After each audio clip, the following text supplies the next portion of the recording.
So now this is an interesting stat as well. Browns have now run 182 more offensive plays than their opponents. Next closest team is Dallas at 92.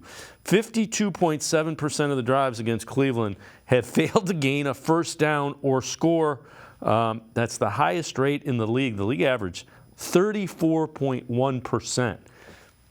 Again, it's just showing you how dominating that defense has been. Right. It's mostly the defense, right? All the 3 and outs. They can't convert third downs against them. They lead the league by a ton. Third downs, they lead the league by a ton, and first downs given up. The other part of that is the Browns run the ball and they take time. They haven't had a ton of explosive plays, so that adds to their total. But it starts with the defense. In those 3 and outs. Wyatt Teller made a joke today that they'll go on a 17-play drive, and the Browns have had 17-play drives in back-to-back games. And they'll get done, the defense forces a 3 and out, and he's like, oh my gosh, we're just on the field. Like, he's still catching his breath. But he said, that's something you can live with. You mentioned Teller. So he was asked today as well, why this team's so resilient? Yeah, no, I think that we are a resilient team, but I also think we're resilient because our defense is really good.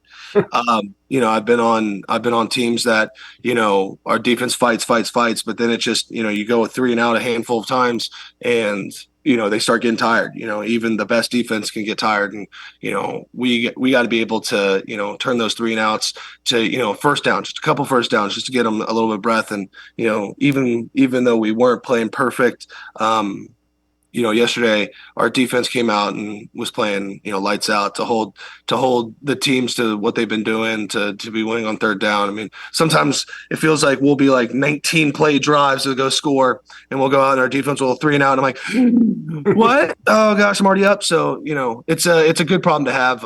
But we play complementary football, and that's because we have a really good defense, really good special teams, and an offense that does what it needs to do. As long as we hold on to that ball, and we execute and we perform to the best of our ability, I think that the 3 core that we have is special.